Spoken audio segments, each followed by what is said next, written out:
Before I go into my closing argument, I just want to touch on a couple things that Mr. Sachs said. For almost an hour of Mr. Sachs' opening statement, he talked about everything that Nicholas did on February 14, 2018, in detail. He walked you down the halls that you walked down, and he showed you the videos that he has shown you several times. And that day, Nicholas did exactly what he said he was going to do. And we have never said that he didn't do that. He has never said that he didn't do that. What he did has never been in dispute. This phase of the trial, of the proceedings, is not about accountability. Because when Nicholas pled on October 20th, 2021, he was found accountable.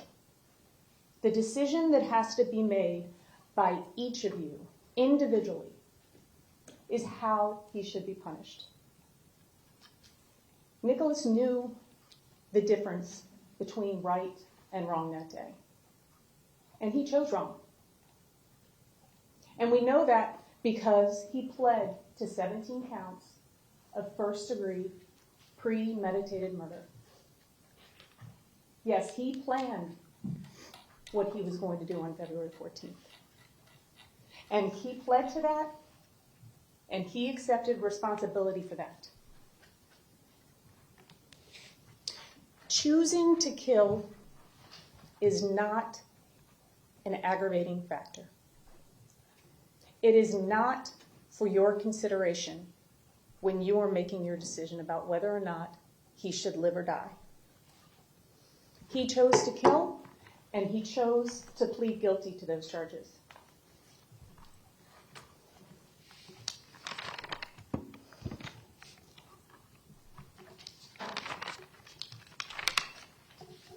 Mr. Sachs also spoke about the drug screens that Brenda took. And one that seems to be particularly important is the drug screen that was done from the meconium. And we call Dr. Scully, seems like forever ago, but she was the pharmacologist. That's the only thing that Dr. Scully does. And she reviewed all those records, and what did she tell us? She told us that she literally contacted the lab, went over the drug screen form, talked about the test that was actually administered, and what did the lab tell her?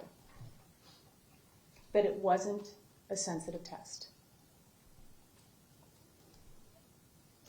The state also told you that Brenda passed every single drug test. Well, we know she passed the first drug test, which put her on notice that every time she went to the doctor, appointments that she scheduled, she would be drug tested. So what do we know? For 4 months, Brenda didn't go back to the doctor. She was off the grid. She was roaming the streets. She was selling her body. She was smoking crack. And she was drinking alcohol. And then eventually she gets placed on probation, so we know probation does some testing. We don't have any results from probation. Those records no longer exist. So we really don't know if she tested positive when she went to probation twice. Another important fact about that meconium that Mr. Sachs spoke about is that it was actually collected 22 hours after Nicholas was born. And we know from the testimony of Mrs. Scully, Dr. Scully, that if there's drugs or alcohol, it isn't necessarily evenly distributed throughout the fluid. Was she smoking crack? How long was she smoking crack? You get to make that decision. Who do you believe? But what we do know with 100% certainty is that not one of those tests that Brenda took ever tested for alcohol.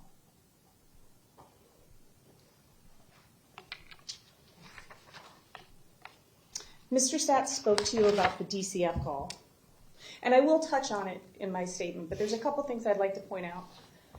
And I, like Mr. Satz, encourage you to read every single document, everything that is in evidence, which means all of this, if you so choose. And if there's a particular document, excuse me, that an attorney referenced, or a witness referenced, or a doctor believed was important in forming their opinion, you can ask us for that, and we can pull it for you. But they're here. This is Nicholas's life, if you want to read anything. And I encourage you, and I'll point out a couple things, just like Mr. Satz did with the DCF report. To give you some context for this DCF report, and there's bait stamps on the pages, so if there's something particular you'd like to look at, this is DCF 1 of 22. It's the same thing that Mr. Satz showed you. But what I'd like to point out is why this call happened in the first place. And we talked about it, and you heard some testimony. Excuse me. That there was some issues that Nicholas was having at school, and that several people had evaluated him for a Baker Act. 4 people, in fact, and one of them refused, which was the school resource officer, Scott Peterson. But what do we also know? That school social worker, who licensed by the state of Florida, was able to Baker Act someone. She had the license to do it. But the school district has a law or a rule or a policy that actually says the school social workers are not allowed to Baker Act the students. So the actual licensed professionals at a school, they're not allowed to do it. But she encouraged the school resource officer to.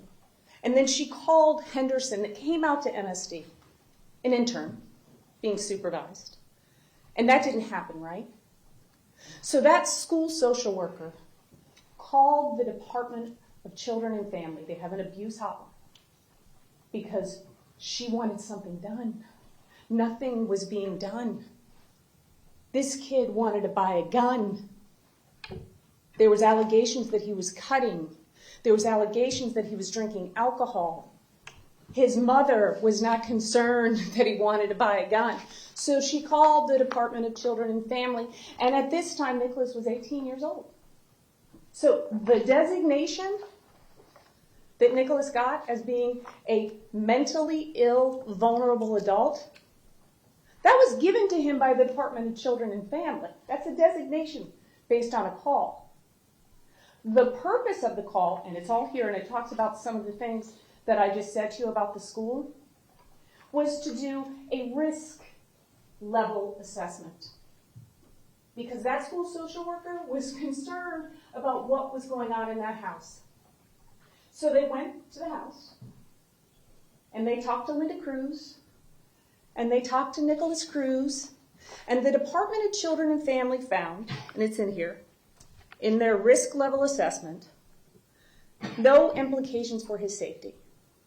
He resides with his mother, and he's receiving in-home services. So the designation of him being a vulnerable, mentally ill adult did not go away. Please read this report. They just said that the current situation that he was in, he wasn't at risk. 3 days later. 3 days later, Nicholas Cruz did exactly what that school social worker was so terrified about. What she told everybody frightened her. He bought his first gun, a rifle. Days, literally days after being designated a vulnerably mentally ill adult by the Department of Children and Family.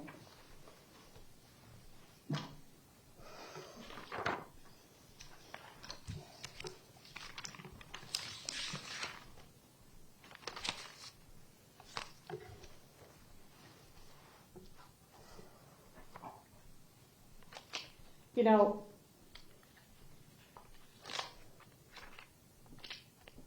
it's funny, and it's kind of ironic in this case, specifically with Linda, and the impressions that she liked to give people, the facade that she liked to present. But living in a 4,500 square foot house in Parkland, this house, and this is already in evidence, doesn't mean that you have a good life. It doesn't mean that when you open the door and you walk in, that everything is okay. And we know that, right? Because we have all of these records, including Camelot, Community Care. And that counselor, Amanda Brown, you know how she described this beautiful 45 square foot house? When she opened the door and she looked in, she described it as a war zone. A war zone. And we know from the testimony of lots and lots of records and some of the Henderson providers, and these are in evidence, this is the inside of that 45,000 square foot house. And you have these pictures, so when you get closer, you'll see that Linda has patched all the holes in the house. Zachary and Nicholas punched. Not a lot of furniture, right? Kids destroyed all that. When you get this photo, you can look closer, that they had Berber carpet. And the records tell you that both Zach and Nicholas unwound the carpet, so she just left concrete. We know that Steve Sinkoff in his record said that I had to take her to Faith Farm to try and get her some furniture. Broken glass doors. And this one is particularly interesting. This is the photograph of Nicholas's and Zachary's bathroom. And when you get this photo, and you're able to see it up close, you'll see that right across from the toilet are patched marks, right? And you will know, if you review the Henderson records in episode 2, that this was one of the things that his therapist, Jared Benenfield, tried to work on with Nicholas, because he would get so frustrated, he would sit on the toilet with a knife and just strike through the drywall.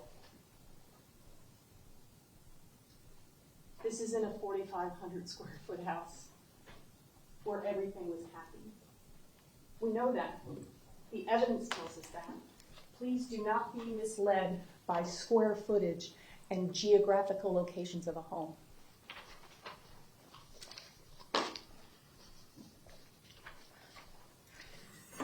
I want to tell you that I'm going to be up here a while.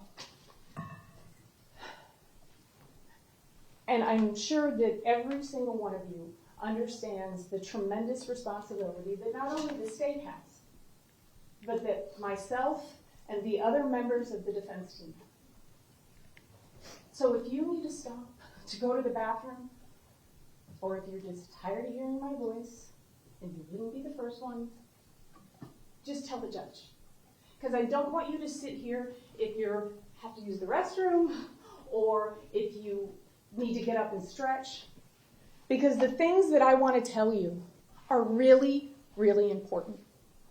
And I know that each one of you wants to be present, not only physically, but mentally.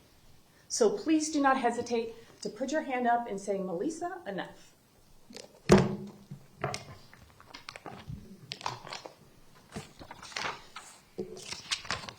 And I don't have my whole opening memorized. It's something I have always envied of Mr. Saps. So bear with me. There is no time in our life when we are more vulnerable to the will and the whim of another human being than when we are growing and developing in the womb of our mothers. Never, no other time. Now, one would think that it would be difficult for me or the other members of our team to present mitigation, to come up here and ask you to sentence Nicholas to life without the possibility of parole. But it's not, because it is the right thing to do. You would think that it would be hard after you hear we've all heard the evidence. We had to watch that video again. Some horrible pictures. Nicholas's horrible social media posts. Horrible things that he draws in the jail. But sentencing Nicholas to life and being up here and asking you to do that is the right thing to do. Ask yourself this. Did you really need to see that 14-minute video again? You've seen it in its entirety, and you've seen sections of it, and you have walked the halls of that horrible place. The horrible place that Nicholas decided to murder 17 innocent people. And remember, he would have murdered more if he could have. But you don't need to look at those photos. You don't need to hear those gunshots again. You don't need to see that 14-minute video. Everything is embedded in your brain, unfortunately, and will be for a very long time. What Nicholas Cruz did should make you angry. It should make you sad. It's devastating what he has done, not only to the people that are gone, but to these families that will never, ever recover from this. And there is nothing wrong with feeling those feelings. That's what makes us human. And you may remember that you jurors, some of you, were not the only people that were crying when those devastated parents and their siblings had to get up here and tell us about their children, their brothers and their sisters and their husband, parents that lost their babies. But by showing you those pictures, the video again, repeatedly playing the sound of the gunshots, the state of Florida wants to put you in a place of hate and anger and vengeance. Because if that is where you're at, you are more likely to sentence that young man to death. And the law that we all live by tells jurors that we must not make decisions based on passion, emotion, or anger. Why? How many times have you made a decision based solely on anger and you later regretted it? How many times in a moment of anger or rage have you said or done something that you later regret? Why do we teach people to calm down, to cool down. Take a break. Take a pause. Take a breath. We do that because when we make decisions based solely on emotions, the rational part of our brain is turned off, and we make wrong decisions. In haste, we make decisions without opening our heart and our minds. And in a death penalty sentencing proceeding, you have to use your heart because you're making an individualized moral decision. The individual moral decision that you will be making about whether Nicholas should live or die is not a decision that should be made in an emotional state. And the judge will tell you that the decision that you have to make here today, or however long it takes you, because we will all be here, please don't ever feel pressured to reach a verdict. Take your time. And the judge will tell you that you must carefully consider and weigh the evidence, realizing, and this is in the jury instructions, that you literally have another human being's life at stake. Please take your time. The decision that you make here today, or when you do, is a decision that you can never take back, ever. The law and your conscience requires you to look beyond the pain which seeks vengeance, not justice.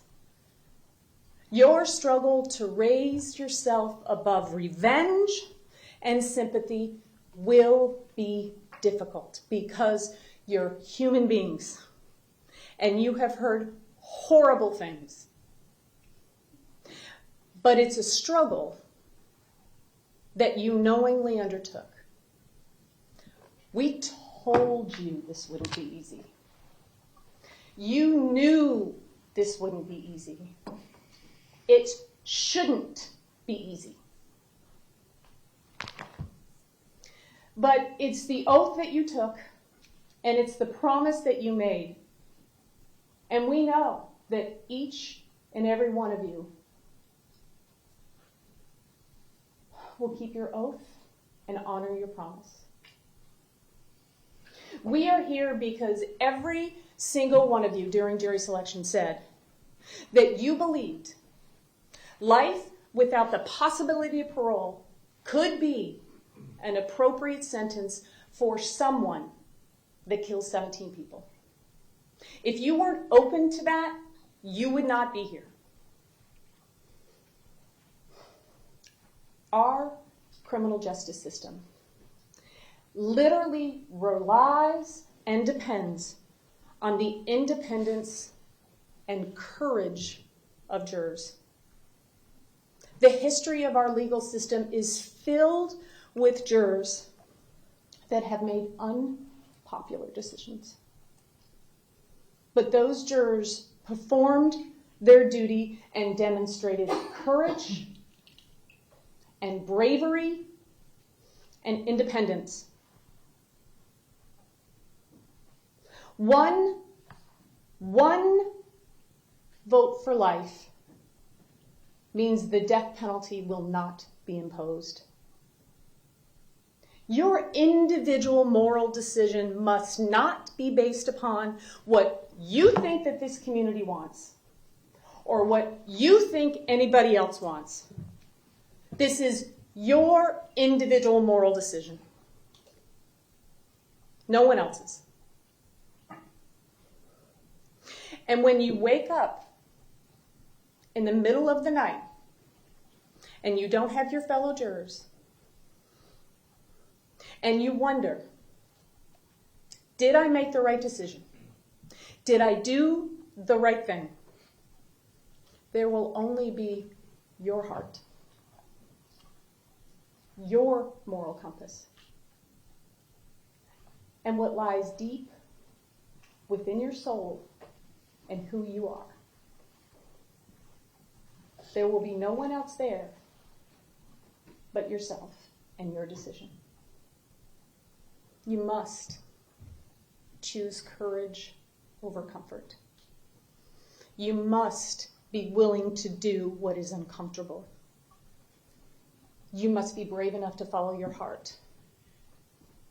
Because if you do, you will know that life is the appropriate verdict in this case, not just based on the crime that was committed, but based on the person, the human being that committed it. Because that's what makes this proceeding different than any other proceeding in our criminal justice system. It's the only time that a jury makes a decision about whether or not another human being lives or dies. So you need to know, and that's what we have tried to do, is show you who Nicholas Cruz is, not just what he did.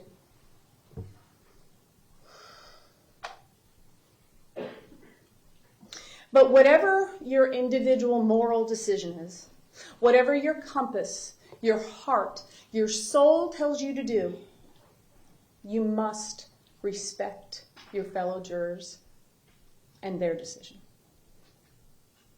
And I have no doubt that you will, because you all said that you would when we talked to you in jury selection. And if you wouldn't be here.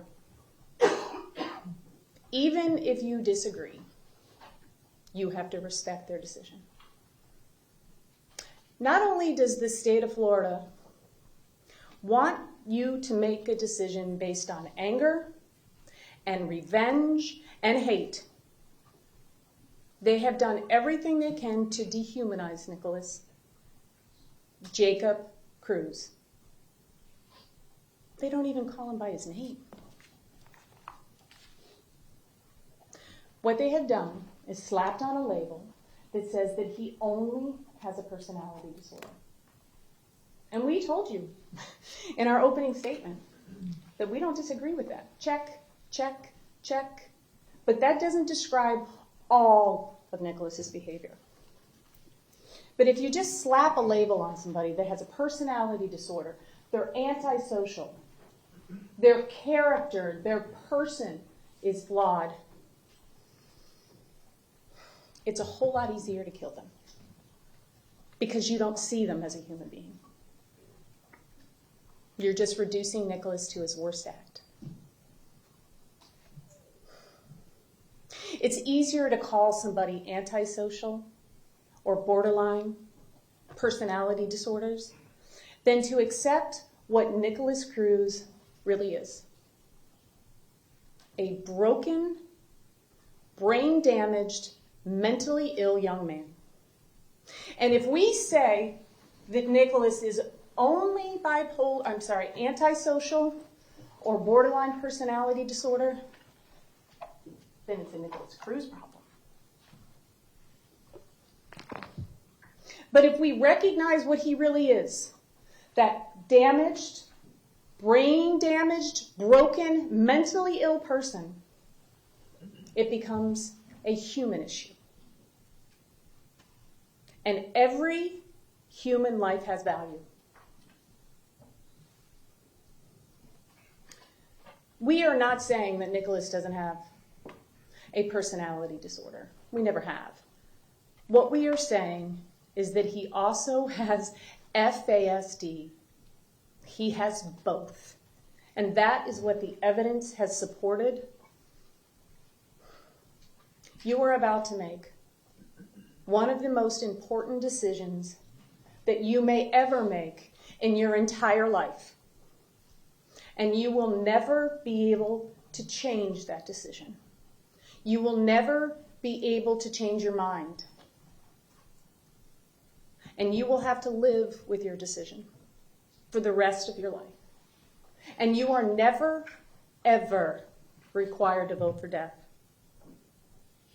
You can base your decision, your vote for life, on anything, just like Mr. Satt said.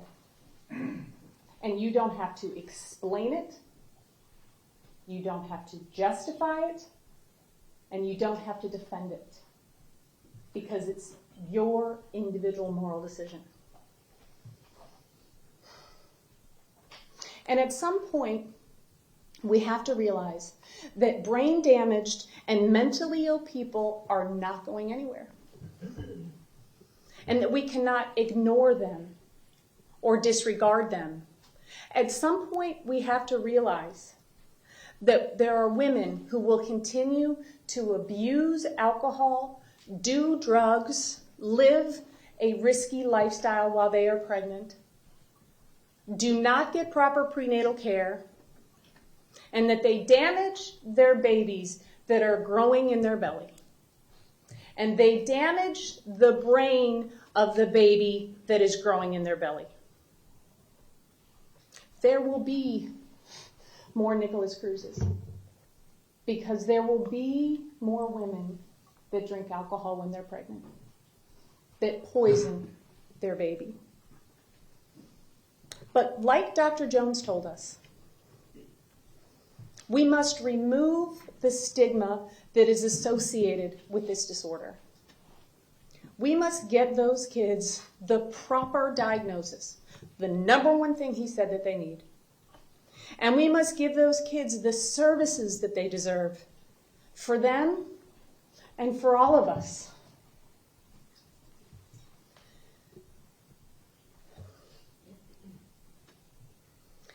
But sentencing Nicholas to death, extinguishing his life, will not make those problems go away.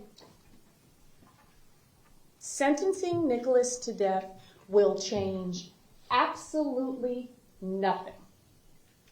It will not bring back those 17 innocent victims that he viciously murdered.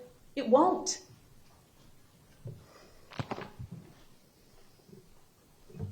You now know that Nicholas is a brain-damaged, broken, mentally ill person through no fault of his own.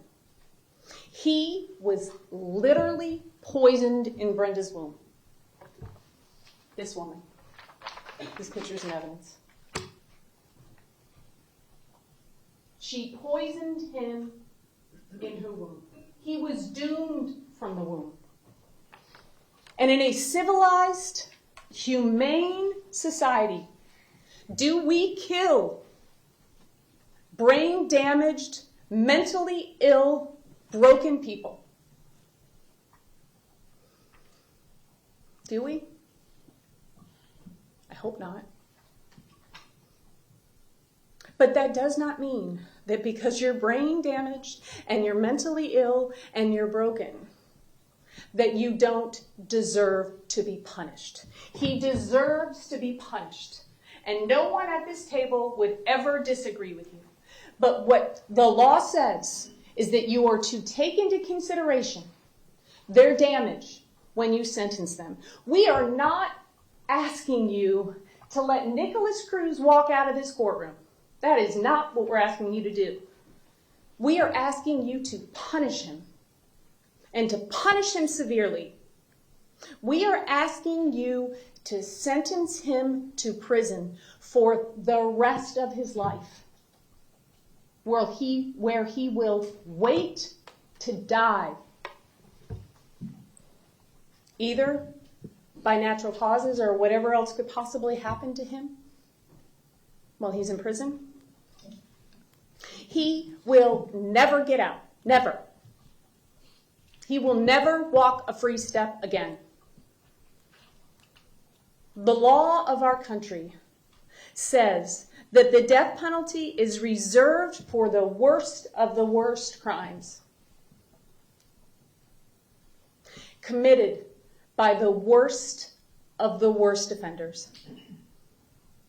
The worst of the worst offenders are never people that are mentally ill and brain damaged through no fault of their own. They're just not. What did Nicholas not have control over? He did not have control over who his biological mother was. He had no control over how he was conceived. He had no control over how much Colt 45 that Brenda drank when he was growing in her belly. He had no control over how much Cisco, and we now know because of Dr. Scully, that one bottle is the equivalent of 5 shots of vodka while he was growing in her belly. He had no control over Brenda being arrested for possession of cocaine when he was growing in her belly. He had no control over the chaotic environment that she was living in for most of her pregnancy, on the streets, having sex for money and drugs, where her number one priority was not prenatal care, but it was her addiction. Nicholas had no control over the crack that Brenda smoked while he was growing in her belly. And he had no control over the amount of cigarettes that she smoked when he was in her belly. Is that factor in and of itself, as Mr. Sapp said, a reason for life? No. But if you take it all in its totality, it talks and shows you about a woman who was not taking care of the baby that was growing in her belly. We cannot allow ourselves to be disconnected from the most vulnerable people in our society, the broken and brain damaged, the mentally ill. How we treat those people says more about who we are as a society, more about who you are as a human being than anything else. What is Nicholas's fault? What he pled to. And just like I told you in the very beginning when I stood up, we're not here to decide guilt and innocence. That's done. And for today, for 1,700 days, we, the defense, have held Nicholas Cruz's life in our hands. And we have done everything that we could possibly do to uncover and to examine and to tell you Nicholas's life story and the lives of those that shaped his. We did that, just like I told you in my opening, so that you would have reasons to vote for life. And while we, the defense, were literally spending every waking moment examining every aspect of Nicholas's life and the lives of the people that shaped him, the state of Florida was spending the same amount of time trying to do everything that they could to show you and to prove to you that executing Nicholas is the only way that justice can be served in this case. And they could not be more wrong. To take a life when a life has been lost is revenge, not justice. That's what Desmond Tutu told us. We can have sadness, heartbreak, without hate. We can have fear, because fear and anger makes us vindictive. It makes us unjust. It makes us unfair. And vengeance has no place in a civilized society. Punishment without understanding is not justice. We can give mercy to the very people that deserve it the least. Mercy is not earned. It's not deserved. It is something that is bestowed upon someone. And you give it because it's the right thing to do. Mercy is what makes us civilized. Mercy is what puts an end to violence. Giving mercy to Nicholas will say more about who you are than it will ever say about him.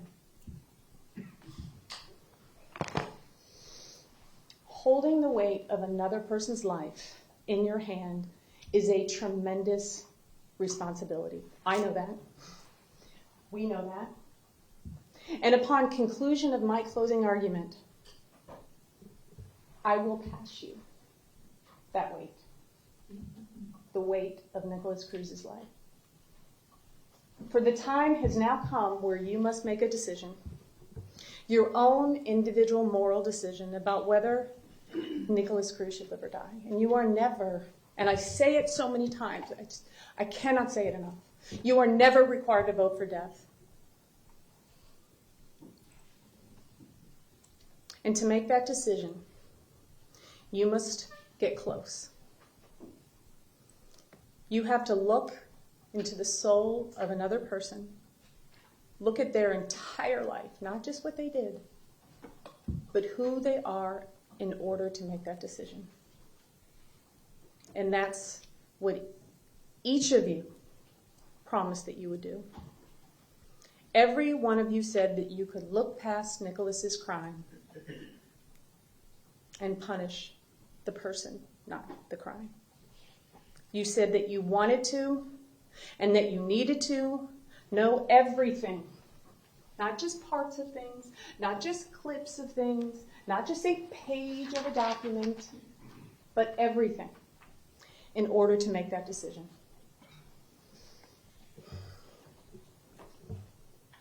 What we now have that we never had before, what Dr. Jones says that kids like Nicholas so desperately need, is a diagnosis, a proper diagnosis. You now know that Nicholas is mentally ill and has neurodevelopmental disorder associated with prenatal alcohol exposure. And how do you know that? Because we showed you that. We brought the best experts in the country to tell you that based on their evaluations. The beginning often holds the clue to everything that happens. We brought you people in here from his entire life, people that actually knew him, that saw him, that interacted with him, that treated him, that taught him, that medicated him, that counseled him, that loved him. Not just people that were evaluating him when he was facing the death penalty. You have heard records, and you have heard testimony, and you have seen records, because we have moved everything in. Because you have a tremendous responsibility. You hold another human being's life in your hands. And we wanted you to have everything, just not parts of it. And let's talk about some of the testimony you heard from defense witnesses. Carolyn Deakins. Well, she certainly, and thankfully, is not the woman that she was in 1998, when she was arrested with Brenda on June 6th. Today, she is a woman who is grateful to be alive because she probably shouldn't be. And in 2020, Carolyn Deakin was living her life in Kentucky, clean and sober, with her children and her grandchildren. She was working, she was helping other addicts, she was paying it back, until one day,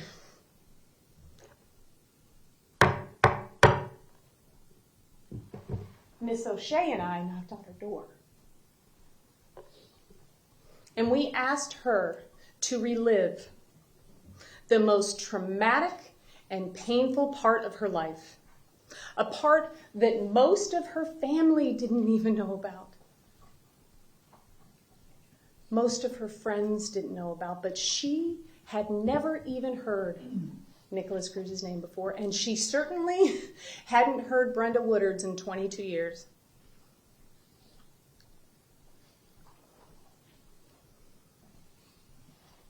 But she never hesitated. Not for 1 second. You get to determine and weigh the credibility of witnesses.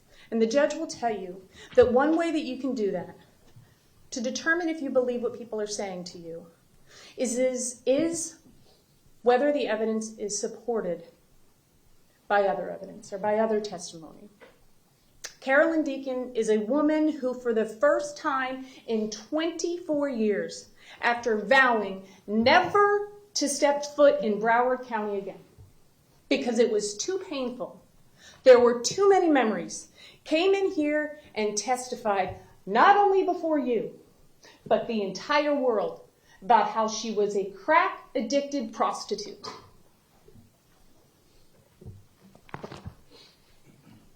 Who sold her body to get high. You decide whether or not you believe the things that Carolyn Deacon's told you. And whether or not she's resentful towards Brenda Woodard. Do you know why she came in here and testified? Because everything she said is the truth. And because it was the right thing to do. And in my opening statement, I told you what I believed the evidence would show you. But now we know what the evidence showed you. That Carolyn and Brenda were homeless, drug-addicted alcoholics who walked the streets of US 1. And although, and Carolyn did tell us this. She told us what they smoked, how much they smoked, what they drank, how much they drank. They filled up those big gulp cups. All the prostitutes did. Remember her telling us that? And although they may not have hung out every day from March until the date of their arrest, we know from Carolyn's testimony that they had the same job and that they worked the same streets. And Miss Deacon actually told you that she would see Brenda on the streets and they would go behind a building and they would do a hit of crack and they would slam a couple beers and then they would go back to work. And as we get closer to the time of that arrest, they were together every single day. And how do we know that? Because the Cruzes were paying for the efficiency that Brenda was living in on that dirty mattress they had pulled inside. Carolyn told you all of the things that they were doing, both knowing that inside Brenda Woodard's belly was that baby. But you see, by that time, Brenda's addiction was so out of control that the drugs and the alcohol were more important to her than the baby that was growing inside of her. And on June 6, 1998, after she had gotten off of work and Brenda had just boosted some steaks, they stopped and got a 12-pack of beer, and they went to the drug dealer and got 5 crack rocks. And Carolyn told you what they were going to do that night. They were fixing to get good and high. And we all know what actually happened. You saw the police report. Dr. Scott was very clear to point out that Brenda had a 0% alcohol. And this isn't evidence, so I don't expect you to strain. But you know what else is interesting on this booking sheet? That 6 months pregnant, Brenda weighed 145 pounds. And when you go back to those adoption records in March, and you look at how much she weighed then, she weighed 140 pounds. What else is interesting that wasn't mentioned when Dr. Scott testified is that the police officer in his report said that he saw Brenda pass the drug dealer the Monday. And the drug dealer passed Brenda the crack. What else did Dr. Scott not tell us until he was cross-examined by Mrs. Curtis? That there was beer in the car. So they weren't drinking yet.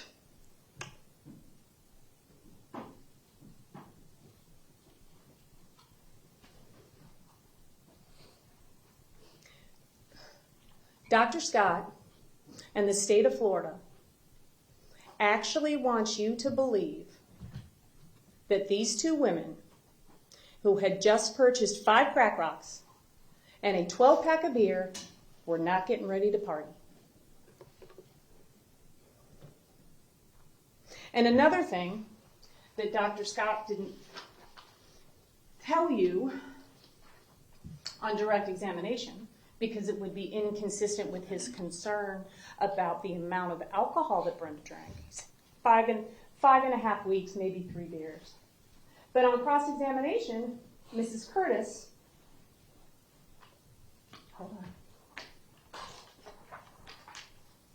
showed him, adoption record, page 640, that in July, when the social worker was doing the adoption report, she states that she did drink beer during the first 3 months of her pregnancy. Brenda smokes 1 pack of cigarettes daily. You get to decide and evaluate the credibility of all of the witnesses. Not just by what they told you, but about what they didn't tell you. I also want you to know something. We've all been here for a really long time. I don't remember what every single witness said. I'm sure not anybody else does. And I'm probably going to get in a lot of trouble for this.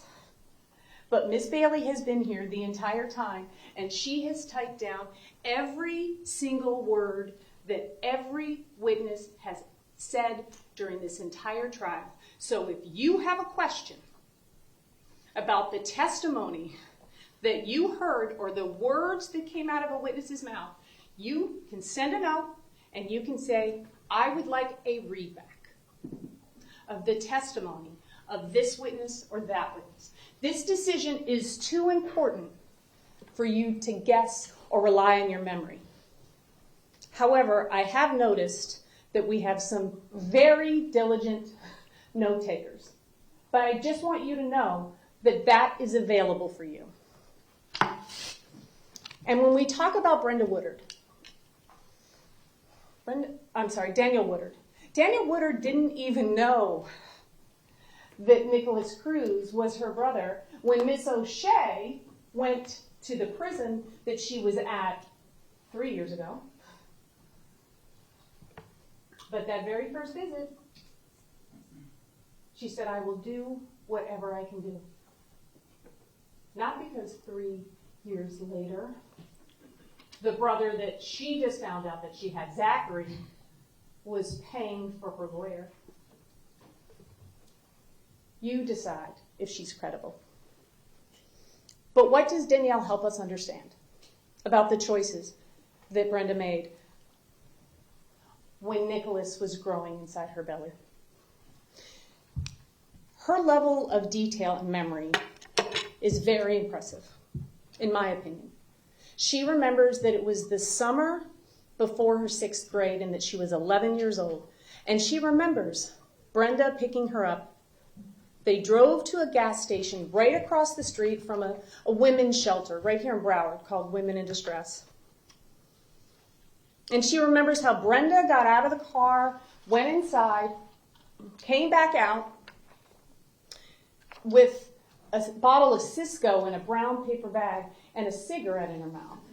And as she started pumping gas, Danielle was sitting in the car, and she turns around and she notices that there's broken glass all over the floor and that the window had been busted out.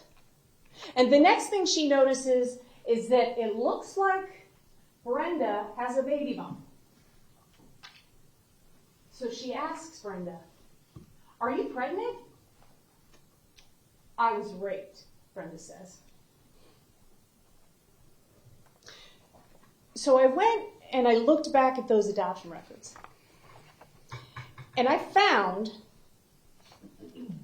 and it's on page 73 of the adoption records, that on August 25th of 1998, there was a job work order where Brenda got that busted window fixed.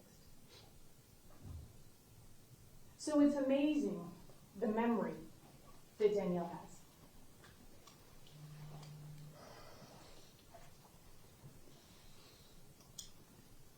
That's what trauma does. It makes some things impossible to remember or forget. And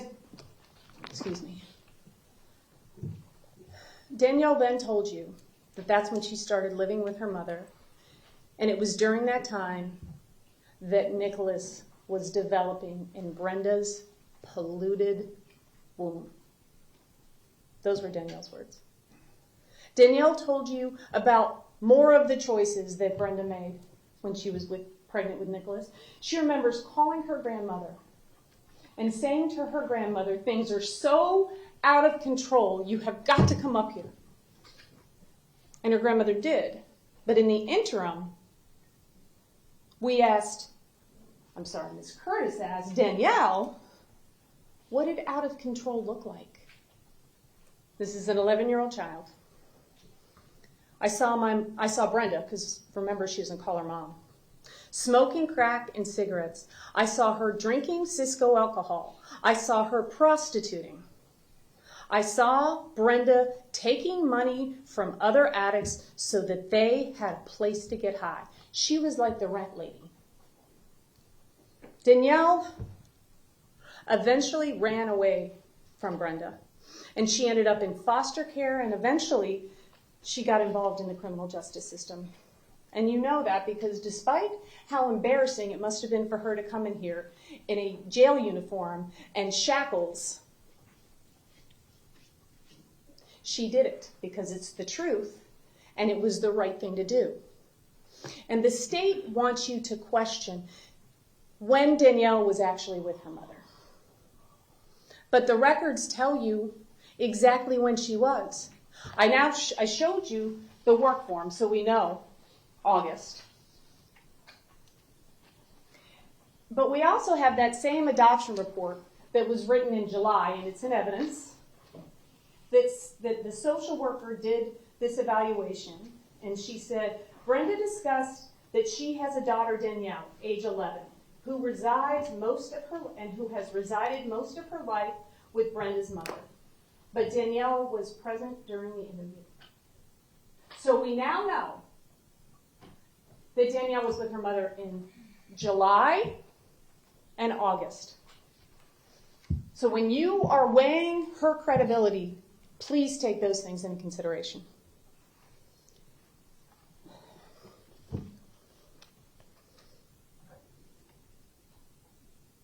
Danielle also remembers the little roses that were painted on the crack pipes that her mom would send her to the store to get, and how she would play on the railroad tracks on Las Olas.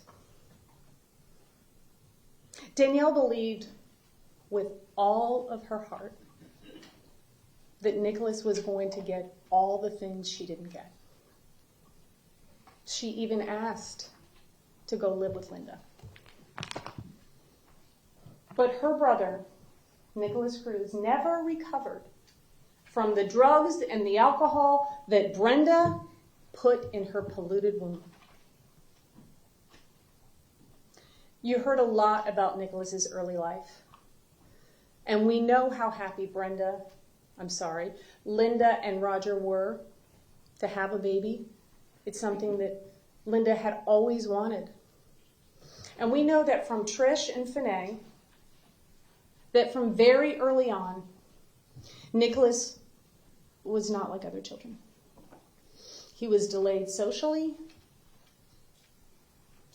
emotionally, verbally, cognitively, physically. He struggled in virtually every area. And we know that Trish and Finney had already raised some children. And the tantrums that Nicholas had were so intense and continued when most children stopped having them. And he wet his bed long after most children stop wetting their bed. And that he had obsessions from the very early age with food, and he had unusual fears. He couldn't be away from Linda. This is when he's 2 years old. And Steven Schuessler, I don't think anybody can forget him.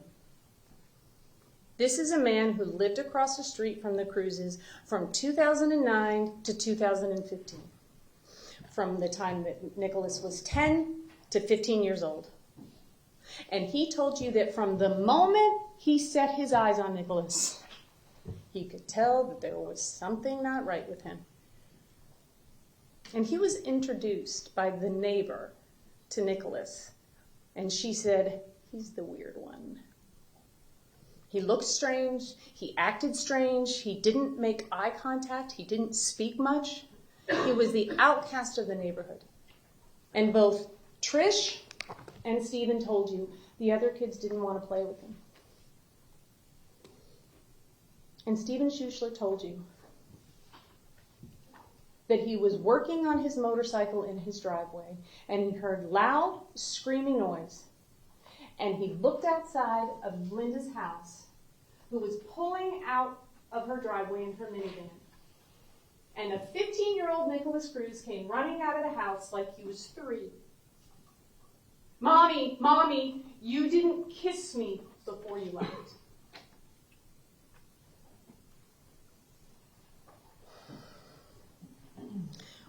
Why did Trish and Finney come in here and testify? Because what they said is the truth. And it was the right thing to do. And you also heard testimony from Paul Gold. And I promise you I'm not going to go through every witness.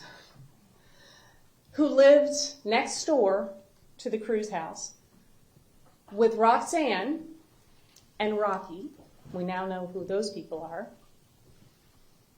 And he told you about Nicholas's strange behavior. Same thing that Trish had observed, same thing that Finney had observed, same thing that Steven Schuessler had observed. And he tried to help Nicholas out and Zachary, because by then, Nicholas had witnessed the death of his father when he was sitting on his father's lap. So he knew that they didn't have a positive male role model. But he remembers that Nicholas would do things like attack his trailer with a golf club for no reason. He told you that it just looked like Nicholas couldn't control himself. And after Nicholas would do something like that, he would be so remorseful and so ashamed. And Paul told you, because he has his own children, that it looked like Nicholas had some developmental delays, problems socializing with other kids. He told you how immature Nicholas was compared to the other children. Far more immature than his brother, who was 18 months younger than him. And he told you that Nicholas had very obsessive tendencies. At that point, it was penguins. And he told you that he actually saw, just like Finney did, and just like Steve Schuessler did, and just like Trish did, they actually saw Zachary bullying Nicholas, along with the other kids in the neighborhood.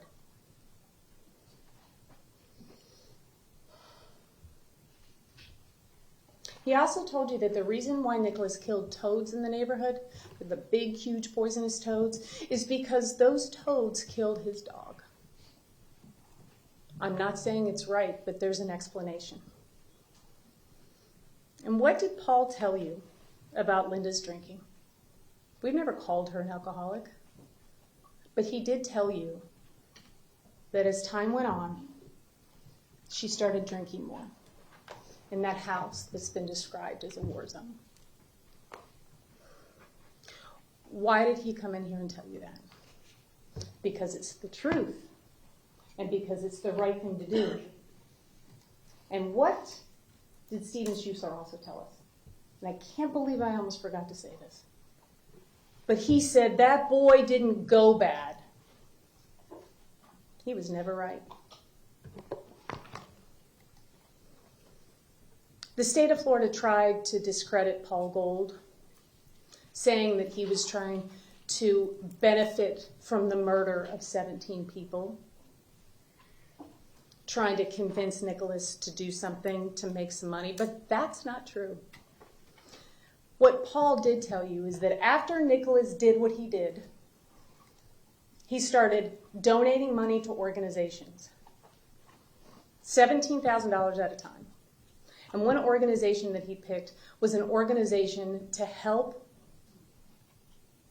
young girls and women that were being sex trafficked. But what did you hear? You heard clips of a phone call. Not the whole phone call. Clips of the phone call. Wouldn't you have liked to have heard all of that conversation? To put it in context? We know Trish and Linda went back and forth about the help that she said Nicholas needed. But we know eventually, upon Roger's insistence, they took Nicholas to his first psychiatrist when he was 3.5 years old, Dr. Musil. And his records are here. And you can tell in his psychiatric evaluation that in that evaluation, there's a notation that says birth mother, drugs, and alcohol. So even then, it was on somebody's radar. And he gave recommendations to Linda. He told Linda to come back, but Linda never went back. But there came a time when somebody else got involved, that got the ball rolling, and that was Ann Fisher. That was the woman that testified from Early Minds Learning Center. And she said that she knew right away that there was something not right with Nicholas, and that he needed to be somewhere else, that he needed more support, and that he needed more services. And this was a conversation that we know from the evidence that many people had throughout his life. And she contacted ChildNet and got the ball rolling for Nicholas to get involved in services. And you can rely on your own memory about the things that Ann Fisher told you about Nicholas as a child. He was removed from that preschool. Well, actually, he got kicked out, remember? And he began his special education. And he had an IEP, an individual education plan, at the earliest age possible for a child to have one, 3.5. Until 2016, when this brain-damaged, mentally ill, broken child, who 5 weeks before had been designated a vulnerable, mentally ill adult by the Department of Children and Family, revoked his ESE services. Now, you have to remember that his mother, Linda, had been very involved, just like Mr. Satz said, in all of Nicholas's services. She wasn't even invited to the meeting. So Nicholas made that decision. And in the school records, SR 1618, and you'll pull it, is a typed note, not with Marjorie Stoneman Douglas letterhead, not the document that's supposed to be filled out from the Department of Education when someone revokes their ESE services, but a typewritten note. And to this day, we have no idea who typed it. And Nicholas's notes, his name, he scribbled. When Nicholas got rid of his services, he didn't stop needing them. He didn't stop being brain damaged or learning impaired. He didn't stop having a receptive and expressive language disorder. He didn't stop having a mental illness. But all of those services stopped. And one other very important thing also stopped, his medication. And we know from the testimony that you heard and the records that you have seen and that you can see that Nicholas has consistently struggled academically through his entire life. His entire life. And there is not one single teacher or educational provider that the state of Florida could have brought in here to tell you anything different. Not one. And on May 10th, 2004, before Nicholas was designated to go into the cluster at Coral Springs Elementary, he had an evaluation by a school psychologist. And you can read that evaluation. But what I want to tell you that's probably the most important thing that Dr. Hoppe did in that evaluation is she recommended that this 5-year-old child get a psychiatric evaluation so that he could be properly diagnosed, they could properly determine the services that he needed in school, the interventions that he needed in school, what instructional programs, services, and accommodations would help Nicholas. Dr. Hoppe was doing her job. But you know what? The Broward School District was not. Because this specific psychiatric evaluation that this school psychologist recommended, that she believed that Nicholas Cruz needed, never happened. And we know that he saw Dr. Karp, that he saw Dr. Negan, they're psychiatrists, but they were not providing the psychiatric evaluation that Dr. Hoppe recommended. So you have to wonder, if things would have been different for Nicholas, if he had started getting the services that everyone knew that he needed when he was in elementary school. Because you know what school offers those types of services for a child that's in kindergarten? Cross Creek. But he didn't get those services then. Because he never got that psychiatric evaluation. Let's talk a little bit about that upward trajectory that Dr. Scott referred to. That he wants you to believe is proof that Nicholas does not have FASD. That he just has a personality disorder. Dr. Scott told you about Nicholas's experience at Coral Springs Elementary. And he agreed, I think everybody agrees, that the best environment for Nicholas was a highly structured one with specialized instruction, specialized trained teachers, one-on-one.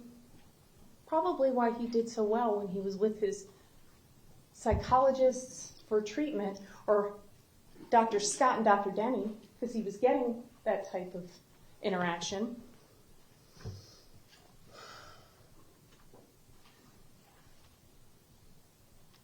And he ends up in the cluster.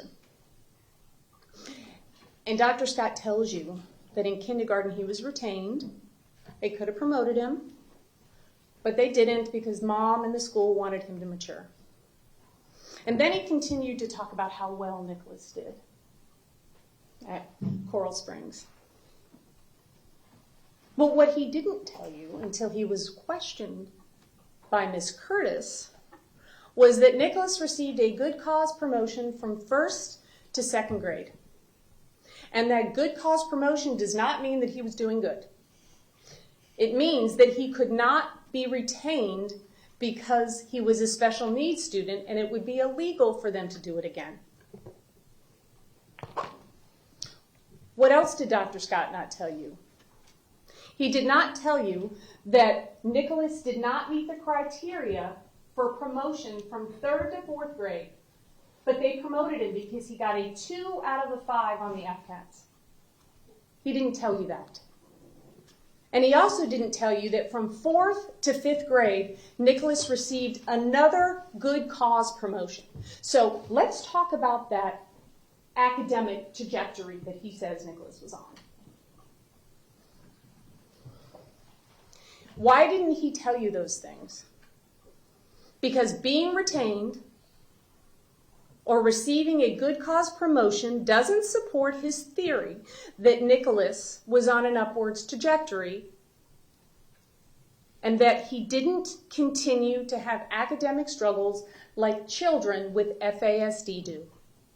And we know on cross-examination when Ms. Curtis actually showed him that standardized testing that he said Nicholas did so well on, that he had to admit that those scores indicated that Nicholas had either little success or limited success. He wasn't progressing academically. And I just want to remind you of a few things that John Newnham and Lynn Rodriguez told you. They told you that Linda lacked the foundation of parenting, that she didn't utilize the services that they gave her, that she was overwhelmed and had a lack of support. And they told you that the entire time that Nicholas was at Coral Springs Elementary, that he was anxious, that he was fearful, and that he was nervous, and that he worried a lot, and that he looked at the 4, and he wasn't responsive to communication, and that he would apologize over and over again, even when he didn't need to. And they told you that Nicholas had obsessive compulsive tendencies like clock watching, consistently worrying about missing the bus, a bus that he never missed. He was worried his mother wouldn't pick him up. He asked the same questions over and over and over again, and he was skin picking.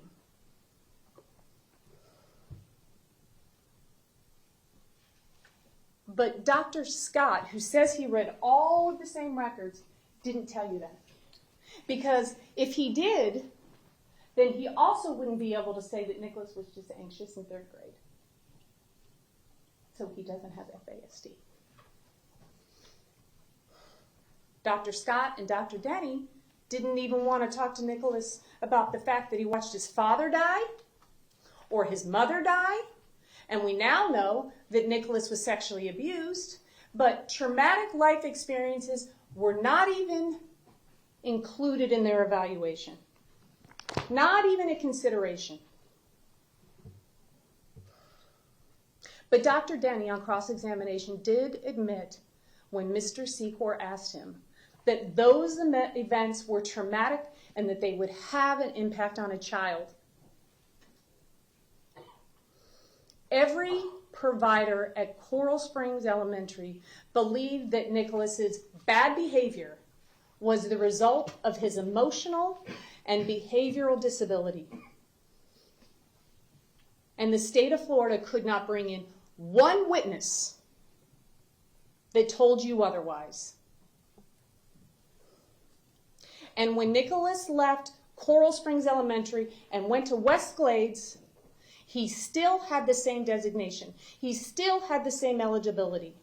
But what changed? He was no longer in the cluster.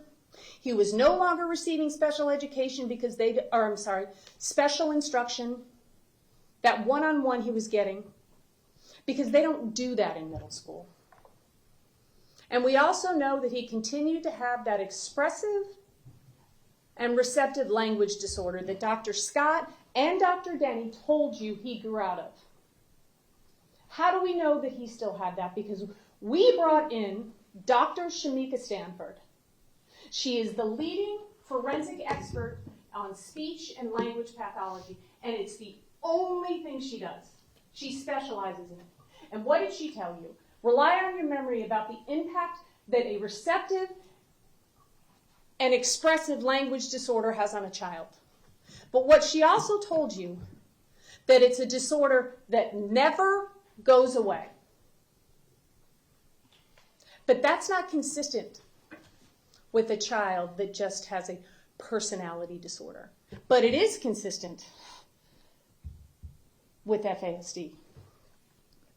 And why didn't the state of Florida bring in their own expert in speech and language pathology to tell you that Nicholas outgrew that disorder? Because there is no expert that would come in here and testify to that.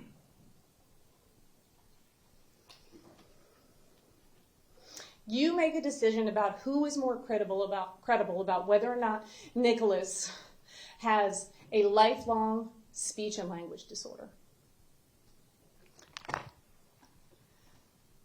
Let's talk about the principal from West Glades, Mr. Jack Vesey.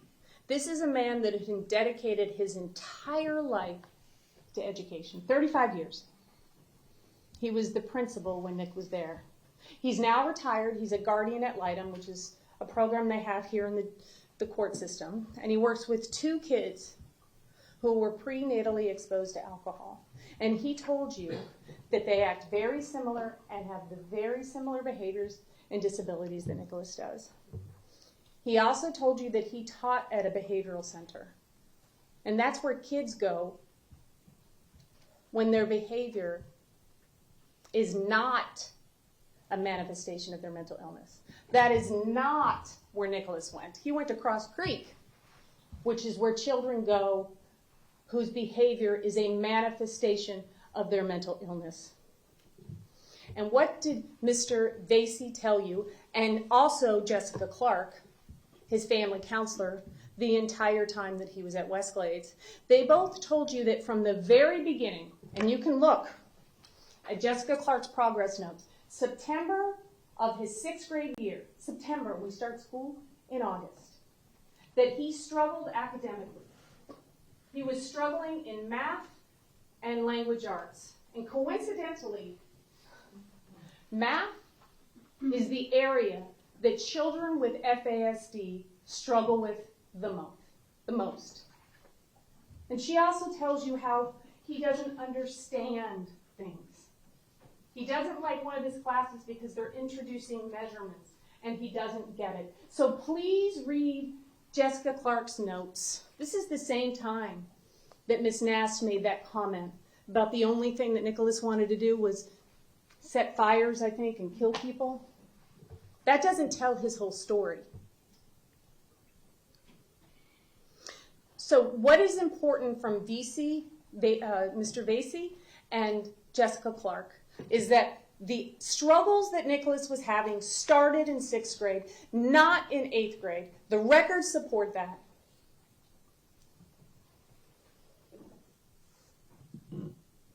And what else did Jack Vesey tell you? That West Glades could not provide the services that Nicholas needed. They had 1,300 students and they could not do it. And that Nicholas belonged at Cross Creek. And I think all of you can remember the type of therapeutic educational environment Cross Creek is.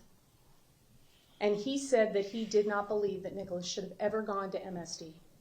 Because if he couldn't handle it with 1,300 students without a therapeutic environment, then there is no way he could handle it with 3,300 students.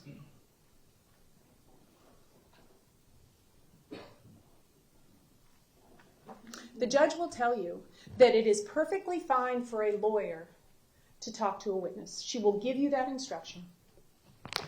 And we know from Mr. Vesey's testimony that the morning that he was supposed to come in here and testify, that he received a phone call from his friend, not his lawyer, but a friend who happened to be a lawyer, Christopher Whitelock, and on that phone call was Mr. Marcus.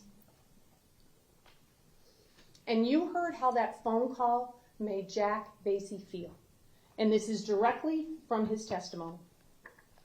They were concerned about the testimony that I was going to give and how I might implicate other people. And then he said, "I'm glad I didn't have my blood pressure checked when it hit." I don't mean to sound sarcastic.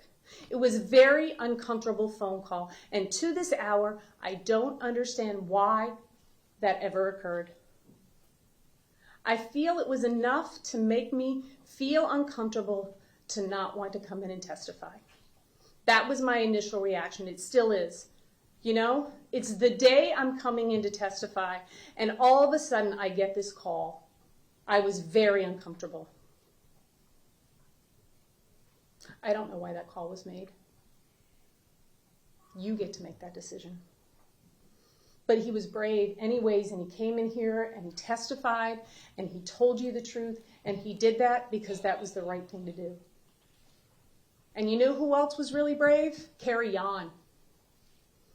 She was brave and she was persistent. And you know how terrified she was of Nicholas Cruz. She told you that she would drive to work and her stomach would be sick, knowing that she was going to have him in her classroom.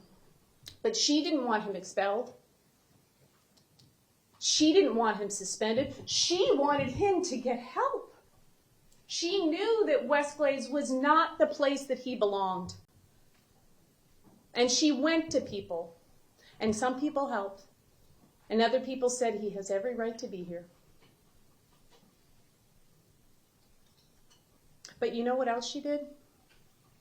She kept 152 pages of documents related to Nicholas Cruz for 8 years. And why did she do that? Because she was concerned that the copy she gave to the school would disappear. When we got the school records from the Broward County School District, we didn't get those records. We got those records from Carrie Yon. So it turns out that Carrie Yon was right, that records disappear.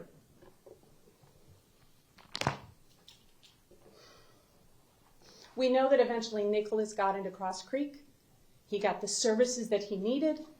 We also know that at Cross Creek you have an individual education plan and that you work at the level that you're at academically, and that you get services throughout your entire day. And Dr. Scott referred to Dr. Klein's evaluation. This is the evaluation that got Nicholas into Cross Creek, one of them. And of this 7-page document, which I encourage you to read, he took 2 words out of this entire document. Deceives others. Because that's what supports his diagnosis. He didn't want you to look at the whole report, right? Because if you looked at the whole report, then you would know that they did some academic testing before Nicholas went to Cross Creek. And you would know that when he was 15 years old, he was reading at a grade equivalency of 4.9. A math equivalency of 5.4, and a writing level of 3.3. So let's talk about that upward academic trajectory he was telling you about. It doesn't exist. And if you look at the records, that supports that.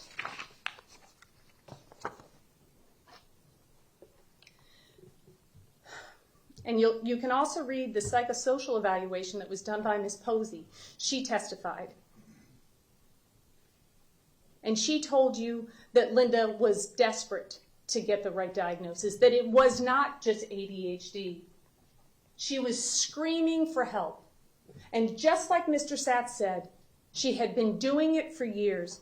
That's the level of frustration that Dr. Jones was telling you about when parents are up against the things that they have to face before they know that they have a child with FASD, and the importance of a proper diagnosis.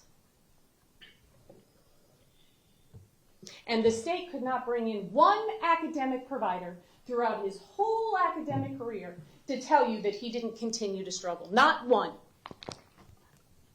And we know socially from the testimony that we heard, the records that we reviewed, that he continued to struggle with that issue and through his entire life, and he still does. And the state of Florida could not bring in one witness that actually knew Nicholas, that grew up with Nicholas, that taught Nicholas, that provided him with services, to come in here and tell you that he was not socially impaired.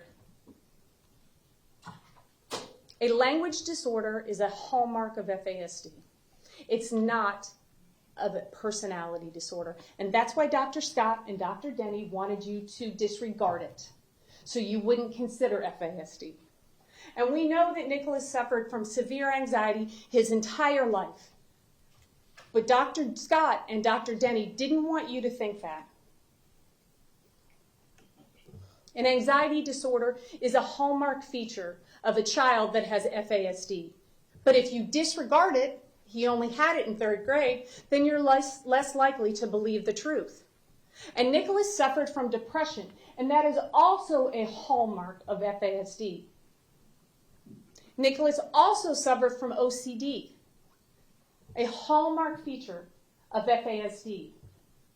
But Dr. Scott wants you to ignore the medical diagnosis from 3 providers that actually knew Nicholas, that saw Nicholas and provided him with treatment, and say he doesn't have it.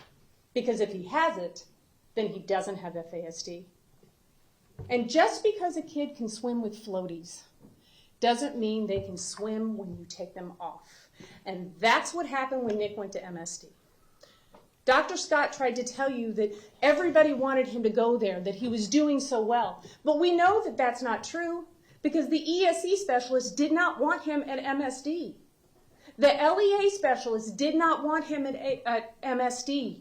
It was not the right placement for him. And when those people went to Denise Reed, the assistant principal at Marjorie Stoneman Douglas, she was in charge of ESE, they were told to stay in their lane. He never should have left Cross Creek. That is the environment that he belongs in. And here's another almost terrifying thing. Dr. Ortiz, her progress note, psychiatrist from Cross Creek, wrote in her notes that because of Nicholas's fascination with the military and his fascination with guns, that junior ROTC was not recommended, not advised. And not only did Nicholas take the junior ROTC class, but he enrolled in marksmanship. And we know from Dr. Scott, the clip that you saw, that at MSD, in the marksmanship class, in the junior ROTC, is where he learned how to shoot a gun. Despite the psychiatrist saying he should not be involved in that.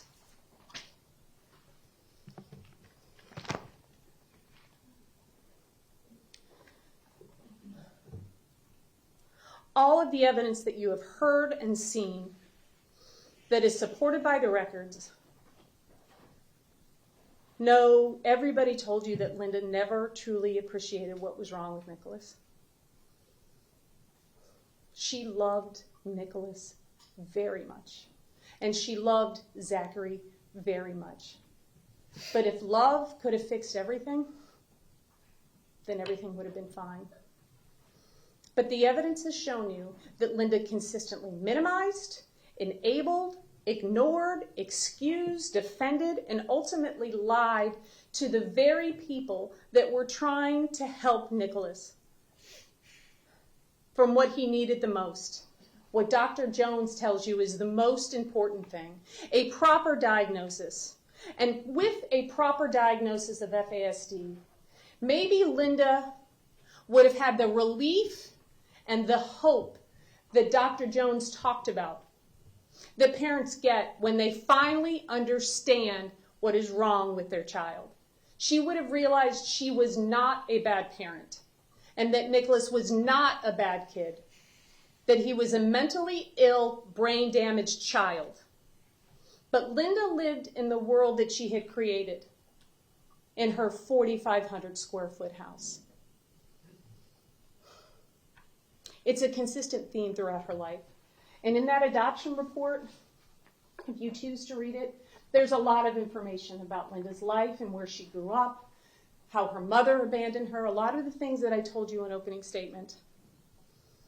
And Linda's financial insecurity, the betrayal and abandonment that she felt from Roger, forced her to put locks on fridges, ration food from her children, kept the house thermostat at 80 degrees, and she would tell people that she didn't have any money to buy food for her children so people would bring groceries. And at the very same time, she had over $800,000 in the bank. It defies logic. But Linda wasn't thinking logically. She was an overwhelmed, lonely mother of 2 very difficult children. And every provider, Dr. Kravitz, Dr. Negan, you have the records from Dr. Dejani, all told you that Linda was not compliant with recommendations for treatment. She was not compliant with medication. And she would try and save money by not giving Nicholas the medication that he so desperately needed. And Dr. Negan made a recommendation that Nicholas should go into a residential treatment place, a facility. And we know from Steve Sinkoff that she didn't want to do that because she would lose his Social Security benefits and she couldn't survive. That's part of the shame and the stigma that Dr. Jones tells us about.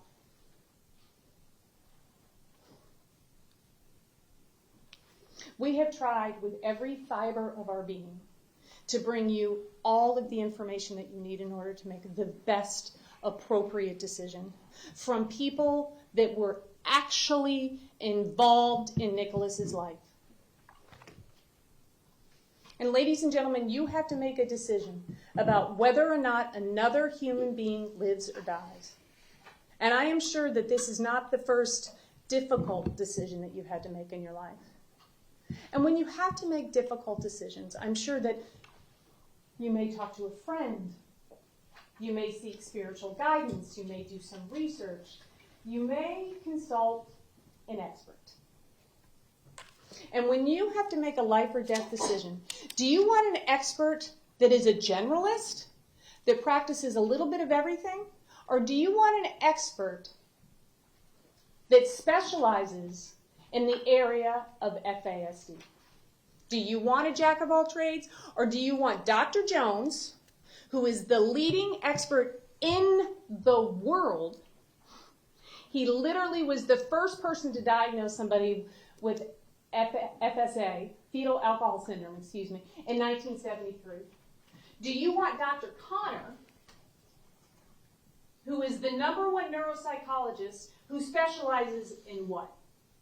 FASD, that's it. Or do you want to listen to to Dr. Scott and Dr. Denny, who have admitted to you that they are not experts in FASD? But what do? They come in here and they try and tell you that Dr. Connor's testing is flawed. But what does Dr. Connor tell you? Because he's an expert in FASD. That he has developed a very specific battery over his 30 years of experience. A battery that has been published and peer-reviewed. A battery of tests that is specifically designed to see if somebody has FASD or neurological impairments. And that's why his chart looks the way that it looks. Because those tests are designed specifically for that diagnosis. So Dr. Denny, board certified, highly credentialed, wants you to look at all of the testing that isn't even related to FASD. So you decide who is more credible, who you want to rely on when you're making a life or death decision. Do you want to rely on the #1 experts in the country on FASD? Or do you want to rely on 2 experts that are not? Okay, we have a number of jurors that need a break. Ladies and gentlemen, please do not discuss the case. Please leave your notepads behind, and we'll take a 15-minute recess so that you all can use the restroom. Thank you.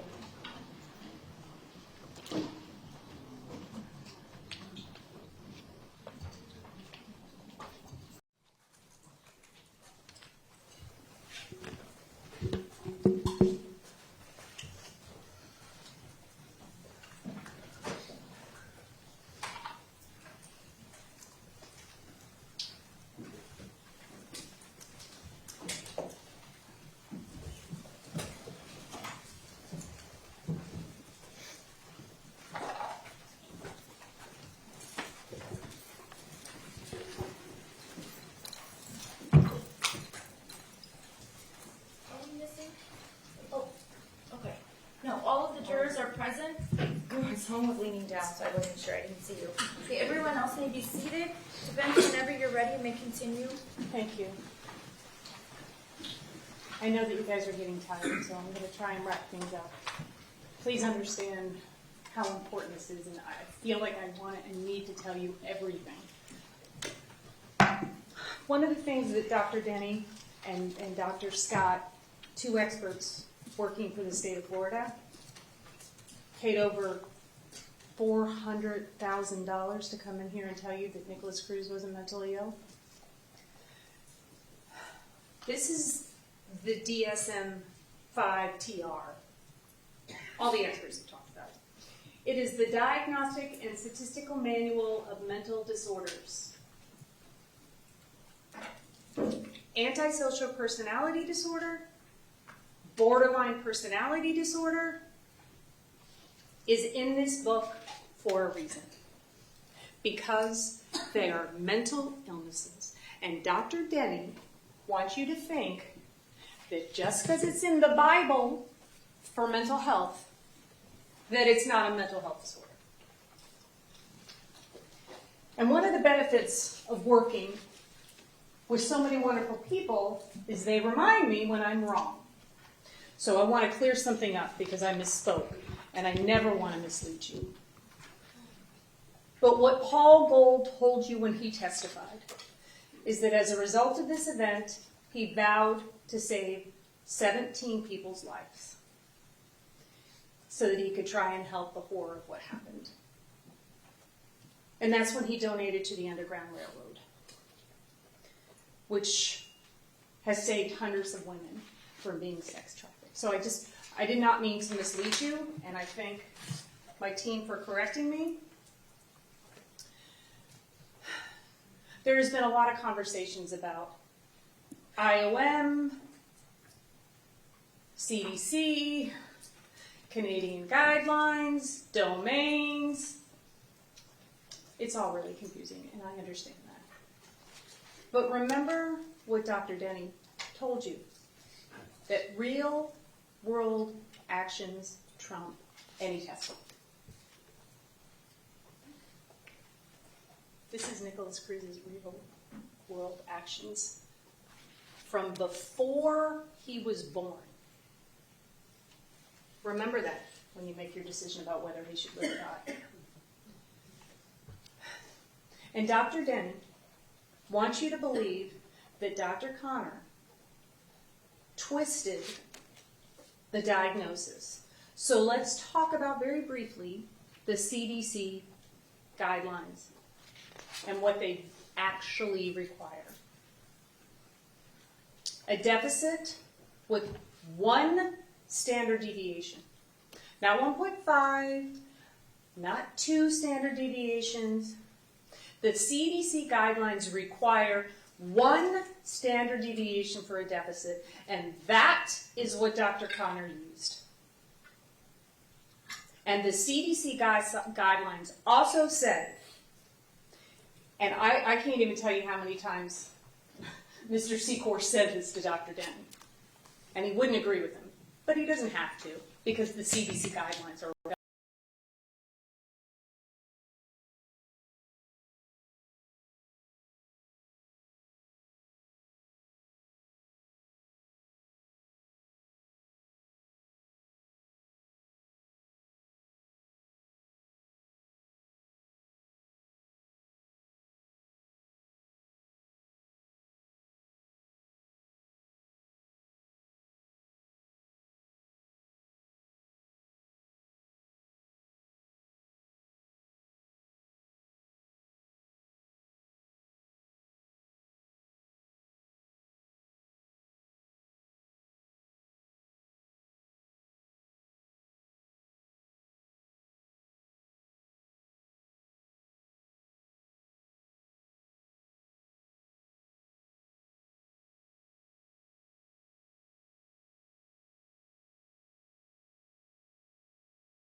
because 2 federal judges in 2 other cases wrote opinions that Dr. Denny does not follow guidelines in those 2 cases, and they found him to be less than credible. Take that into consideration when you weigh and evaluate his testimony.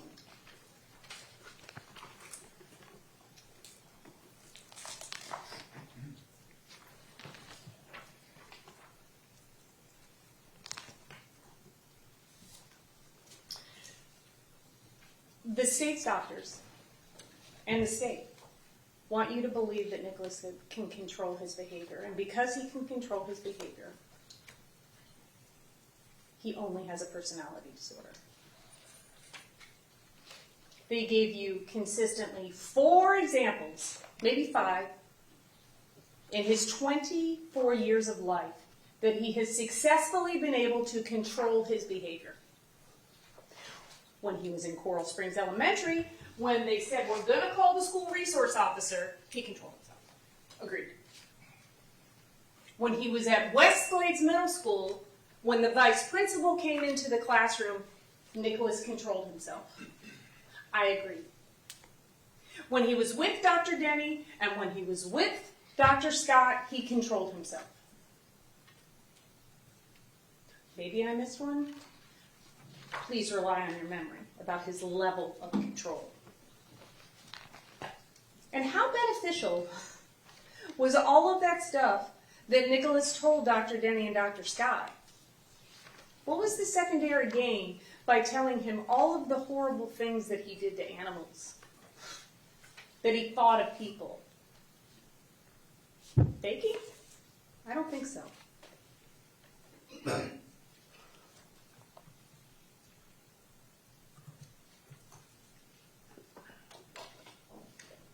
It's another interesting thing that Dr. Denny said when Mr. Secor was talking to him. He was talking about cognitive abilities and brain development. And what Dr. Denny said is, we know that brain development of a normal person goes into the early 20s. And we know that Nicholas isn't normal. But a normal brain's development goes into their 20s. So you can consider that in mitigation. We are not here to suggest that you don't punish Nicholas Cruz. We're asking you to take into consideration his damage when you make that decision. And as you consider and weigh mitigation, and I told you over and over again that mitigation can be anything, and it's reasons for life. And it can mean different things to different people. And you can give it as much weight as you want a particular circumstance, and you can disregard it, because it's an individualized moral decision. But as you listened to the testimony over the last couple months, were there things about Nicholas's life that you wished hadn't happened? Are there things about Nicholas's life that didn't happen that you wished had?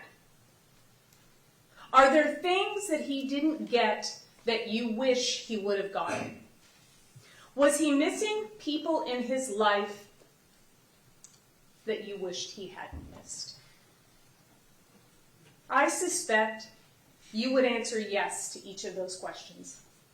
And every time you do, that's mitigation. That's a reason for life. And one of the most important people in Nicholas's life, his external brain that Dr. Lyons talked about, Linda Cruz, died on November 1st. And sure, he may have been searching and doing planning and wanting to be a mass shooter. He told everybody, remember, the state told you that. I wish people would have listened. I wish people would have done something.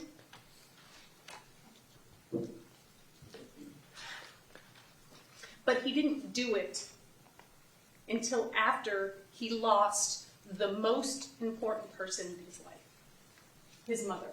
The one thing that kept him together. There is no punishment that you could ever give Nicholas Cruz that would ever make him suffer as much as those people have and as much as they will continue to suffer every single day. And sentencing Nicholas to death will not change that. It will not bring back those 17 people. Sentencing Nicholas to death will literally serve no purpose at all other than vengeance. And you have heard emotional, heartbreaking, gut-wrenching testimony from the loved ones of the people that Nicholas murdered. But we talked to each and every one of you about that. They came in here, those families, to tell you how unique their loved ones were and the impact that their loss has on this community. And they had every right to do that. But you promised and you took an oath that as difficult as it will be, you will not take that into consideration when you do your weighing and your deliberation. Victim impact statements are not aggravators. You cannot consider it. The only aggravation that you can consider is the 7 things that Mr. Sachs talked about, if you believe that they were proven beyond a reasonable doubt. And even if you believe that all 7 aggravators were proven to you beyond a reasonable doubt, every one, they're as heavy and as weighted as an aggravator could possibly be, you can still vote for life because you are never required to vote for death. The law is satisfied with the life verdict. You have to agree on all of the aggravation because aggravators are facts. You can agree on that. You do not have to agree on mitigation because mitigation is different to different people. And it can come from anything in Nicholas's life, his background, how he behaved in this. Oh, that was the other control thing, right? He can control his behavior in the courtroom. But I think it was Mr. Secor that reminded Dr. Denny that he's medicated and he's under psychiatric care. He's being treated by the jail psychologist. He didn't want you to know that, right? But you can take anything into consideration for mitigation. Anything you heard here, anything you saw, or anything that you believe in your heart and your soul. And you don't have to defend it, and you don't have to explain it. And the law recognizes and authorizes you to give a sentence based on mercy alone. And sometimes the people that deserve the least amount of compassion and grace and remorse are the ones that should get it. It is important to remember that what Nicholas may do in the future cannot be a reason for death. So those letters that they showed you, the school shooter stuff, those pictures that show his visual spatial, you can't take that into consideration. It's not an aggravator. But what you can take into consideration is what positive things he can do in the future. We always know that Nicholas suffered and continues to suffer with an internal struggle. That's why he's searching for response times to mass shootings. And in the same time, the same hour, why don't I have any feelings? Homicide hotline. How do I get help? It's this conflict inside of him. So that's why he can talk to Scarlett Lewis, one of the most amazing people I have ever met in my life. A pure example of love and grace and compassion and mercy. Her son was murdered by a school shooter, and she has dedicated her life to talking to those people so that she can provide emotional and social learning to young children.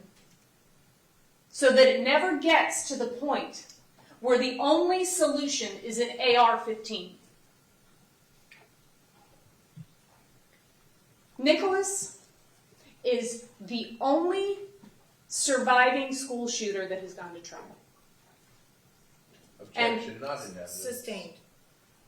Look at what we have already learned. FASD, mental illness, what happens when people don't do their job, when the school district doesn't do evaluations. What Objection, else? Your Honor. Third party. Sustained. What else could we learn by keeping Nicholas Cruz alive? We could use him to learn, to educate others. Objection, not in evidence. It's Sustained. mitigation. Sustained.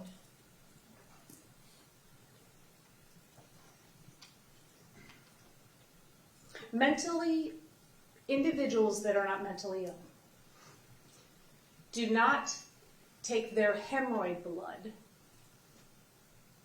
and write 666 on the cell, on the wall of their cell.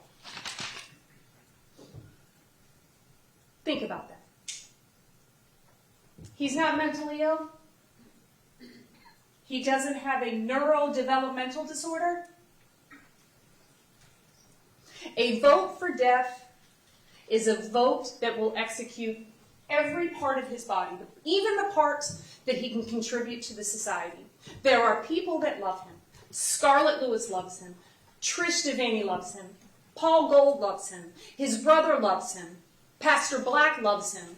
He means something to people. Sustained. If there are things that were not brought forth in evidence, Ms. McNeill, you cannot talk about them.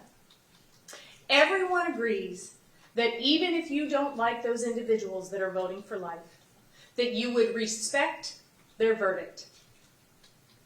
And when that person makes a decision that life is the appropriate penalty, we're done. You can ring the buzzer. This is a personal moral decision, like the decision you make when you decide to marry someone or not get married. What religion you want to practice, if you choose to practice a religion. Do I have children? Where do I send my children to school? It's that personal. So look into your heart, look into your soul. The right thing here, not the popular thing, is a life sentence. And if you have to ask yourself, how do I know if I'm making the right decision? If you follow the law, you're making the right decision. And I promise you that one day, I don't know when, but one day, I promise you, you will ask yourself, did I make the right decision? You will never regret voting for life.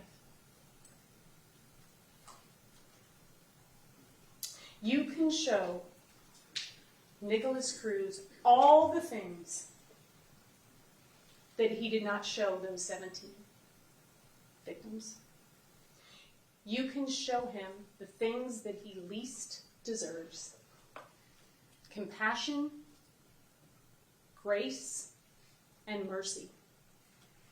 Grace is not a limited resource. Compassion is not a limited resource. Mercy is not a limited resource. sentencing Nicholas Cruz to life is the right thing to do. So I now put in your hands his life.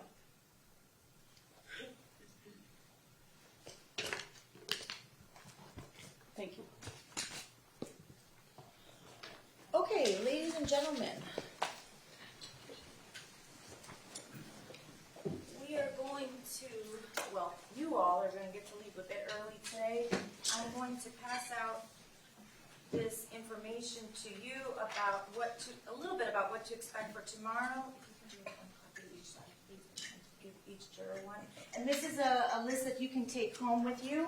But before I go over that list, I do want to remind you that even though both sides have presented their closing argument and all of the evidence is closed and the only thing left is jury instructions tomorrow morning, you still may not begin deliberating or discuss the case with anyone, including your friends and family members.